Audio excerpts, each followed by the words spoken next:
Porque yo sé que todos están diciendo ahora, eco transtorácico, no, esto no se puede en el perioperatorio, pero créanme que sí se puede y créanme que sí va a ser de alta utilidad.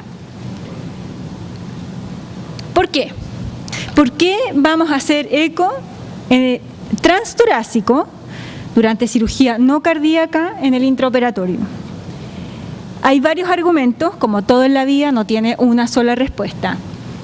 Probablemente este sea uno de los argumentos más válidos, y es que el tamaño de los equipos y su grado de portabilidad ha hecho que en el pabellón podamos tener un ecógrafo sin que signifique traer un piano de cola como era antes, que traíamos prestados de los cardiólogos.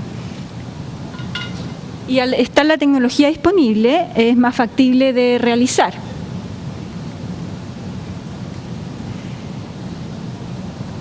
La ecografía transtorácica probablemente ha ido teniendo un desarrollo después de que empezó la ecografía vascular y de nervios.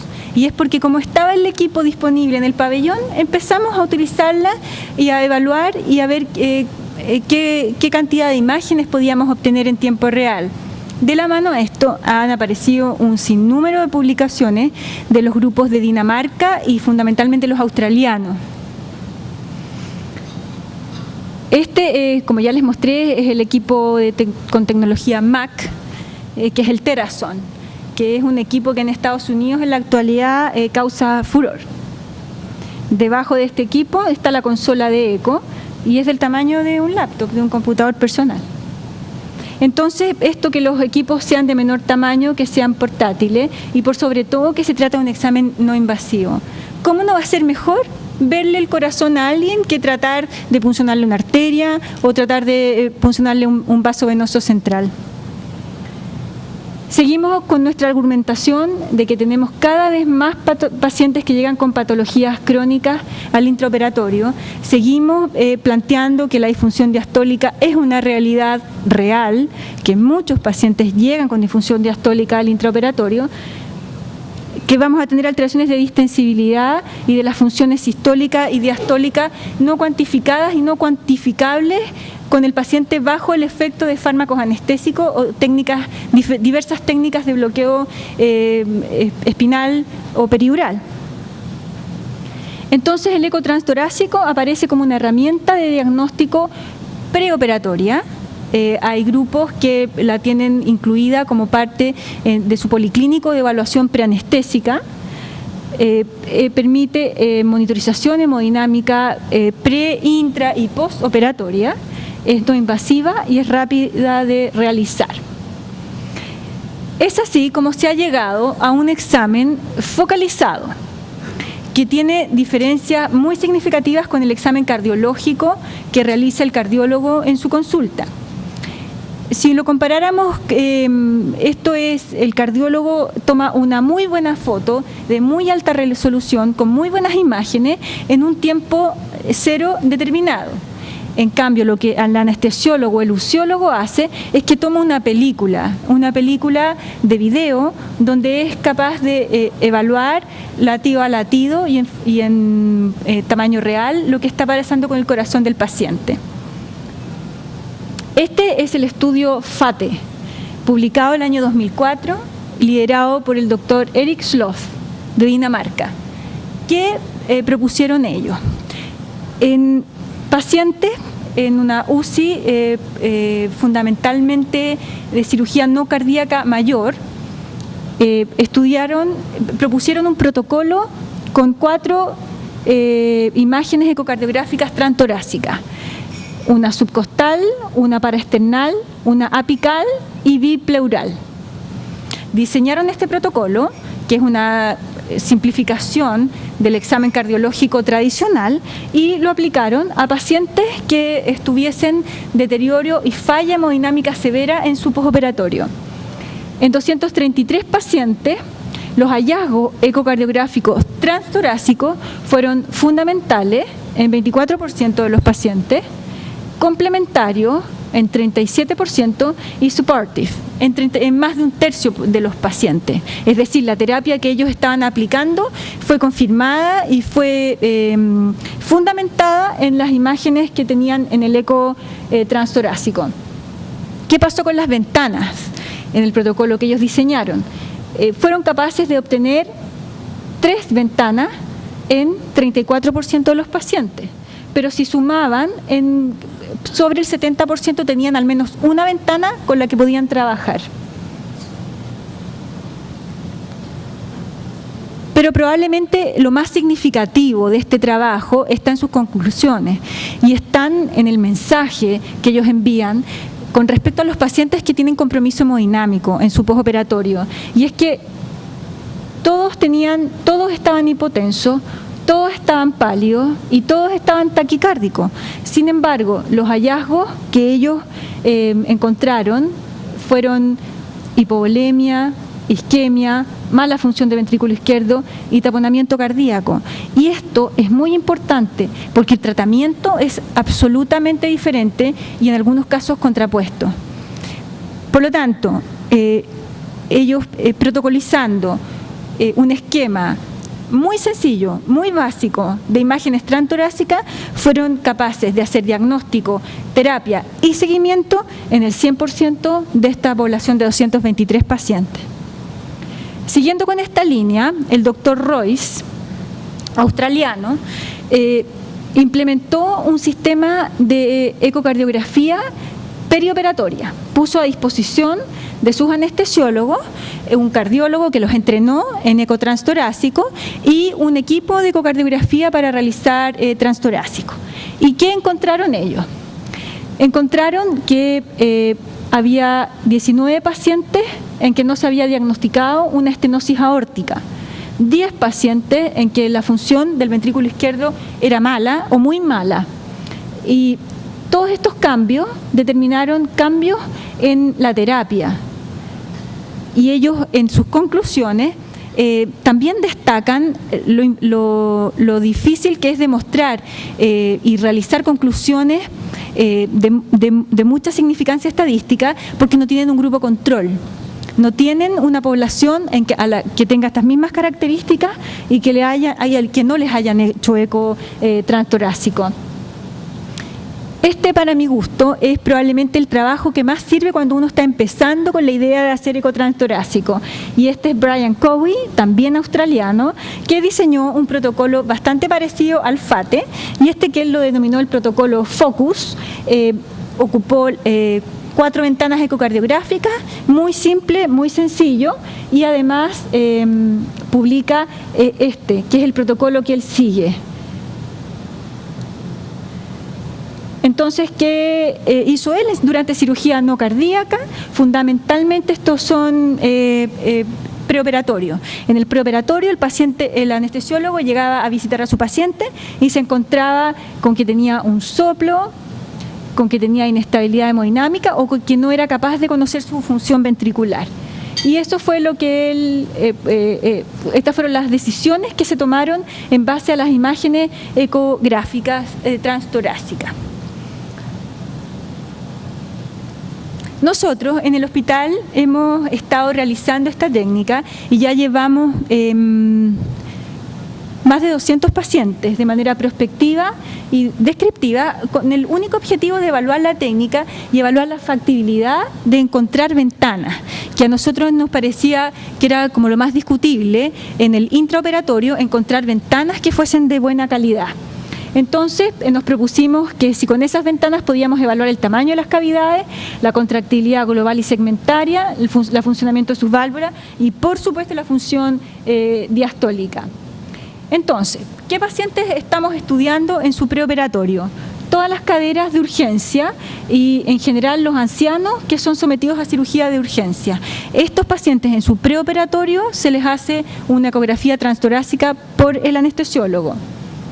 En el intraoperatorio estamos estudiando pacientes sometidos a resección transuretral de próstata, la gran mayoría de cirugías traumatológicas que son hechas con anestesia regional, estamos usando eco transtorácico, a pacientes que son sometidos a cirugía de esófago o estómago, donde la sonda transesofágica está contraindicada, y a pacientes bajo sedación. Nosotros las colangiografías endoscópicas retrógradas las hacemos solamente con sedación.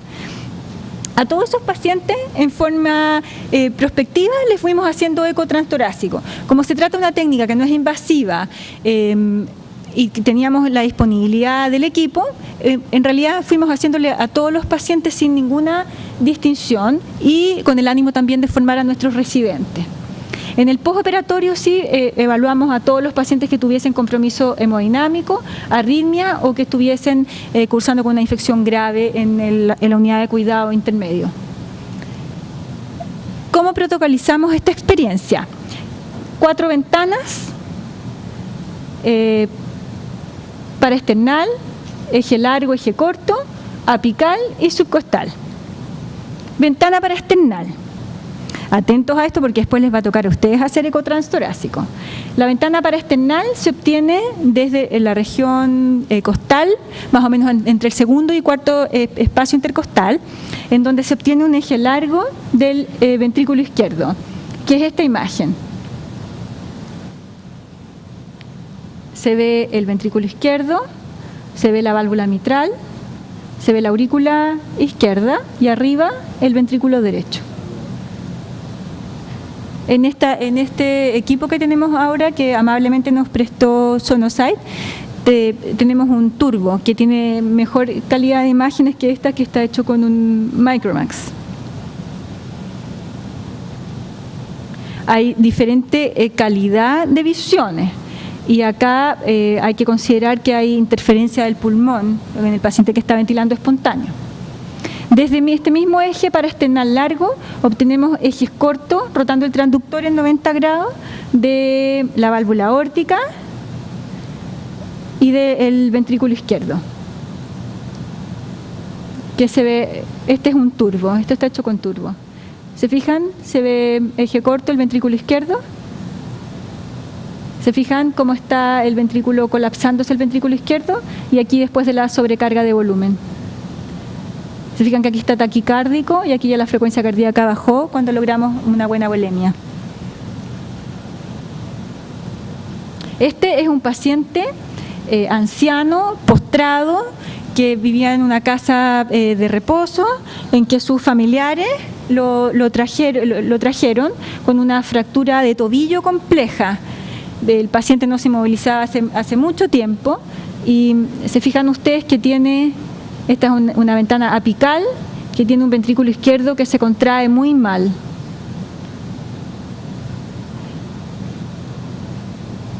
Y ahí uno obtiene una evaluación y uno sabe cómo es este ventrículo, sabe qué es lo que le puede pasar a este paciente en el perioperatorio, entonces los riesgos que uno está asumiendo. La ventana subcostal es muy útil y en general se obtiene de manera bastante fácil. Tenemos aurículas y ventrículos y nos permite obtener una imagen global del corazón de manera bastante fácil y permite ver, por ejemplo, si hay derrame, cómo está funcionando el ventrículo izquierdo.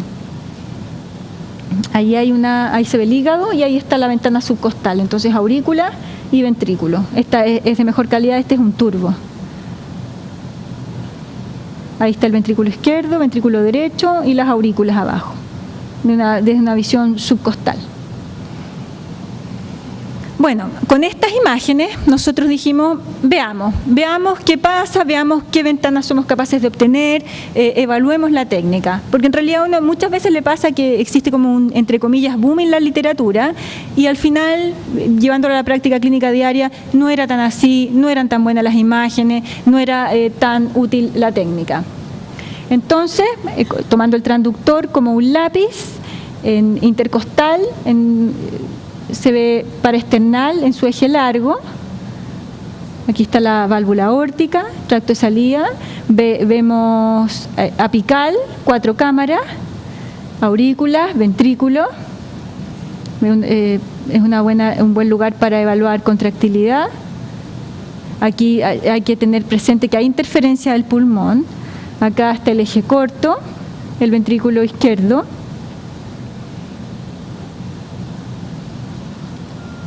Y vamos a ver que las imágenes subcostales, siempre se debe usar gel en el transductor para lograr obtener imágenes.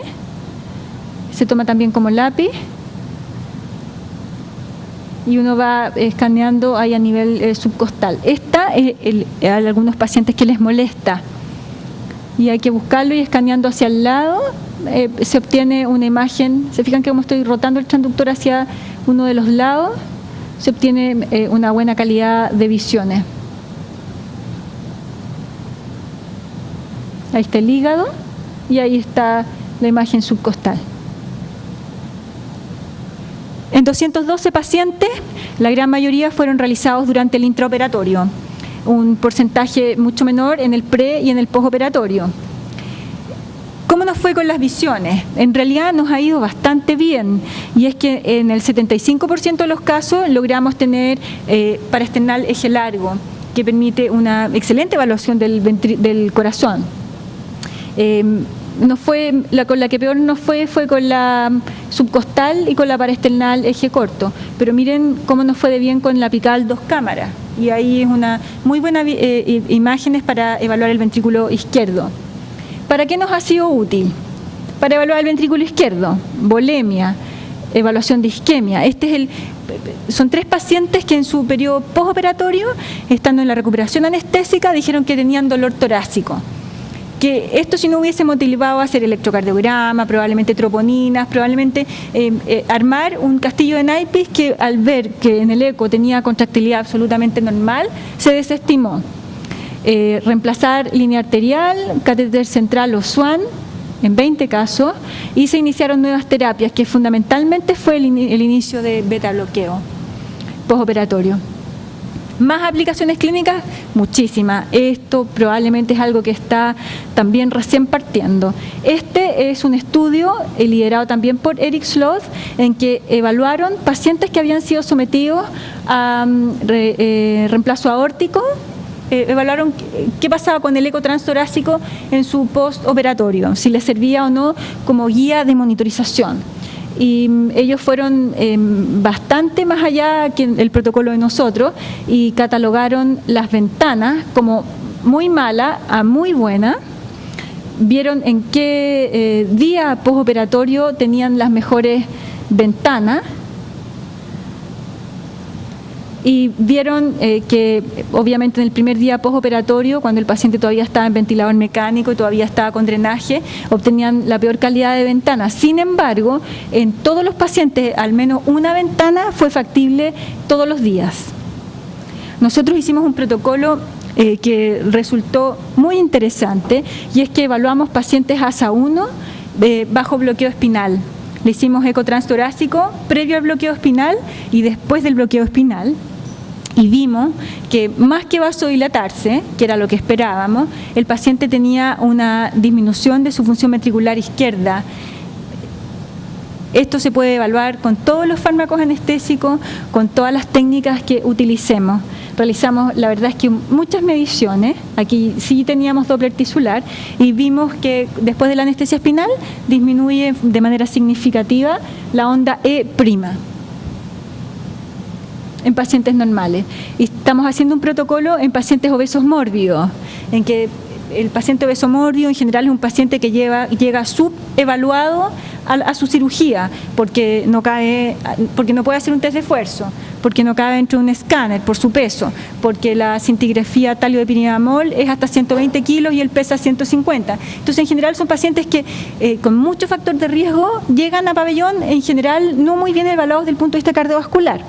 Y por lo tanto pensamos que tener un examen no invasivo sería de muy alta utilidad. Entonces ya llevamos 33 pacientes en esta serie con índice de masa sobre 40, y en realidad más del 50% tenemos al menos una ventana que nos permite evaluar el ventrículo izquierdo.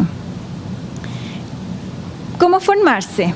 Porque suena bastante atractivo y suena bastante interesante que nosotros anestesiólogos contemos con una técnica no invasiva disponible, si no hoy, en el futuro, en el pabellón, pero la verdad es que no existen todavía ningún criterio, ni ningún número de horas, ni ningún tipo de indicación cómo formarse en eco transtorácico.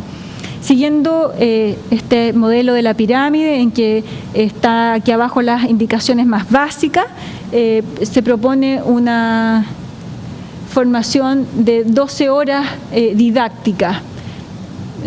Yo pienso que una semana de manera intensiva, realizando eco transtorácico todos los días, uno está más que bien preparado para realizarlo. En conclusión, pienso que es una técnica útil, que el entrenamiento aquí es fundamental, solo se ve lo que se sabe, lo que no se sabe no se ve. Y probablemente esté en una etapa inicial que pueda tener muchas proyecciones a corto y a largo plazo. Entonces la idea es que todo esto que yo les he dicho, ahora lo confirmemos en un modelo humano real y que ustedes mismos vayan haciendo ventanas y vayamos viendo cuál es la factibilidad real de hacer eco transtorácico. Muchas gracias.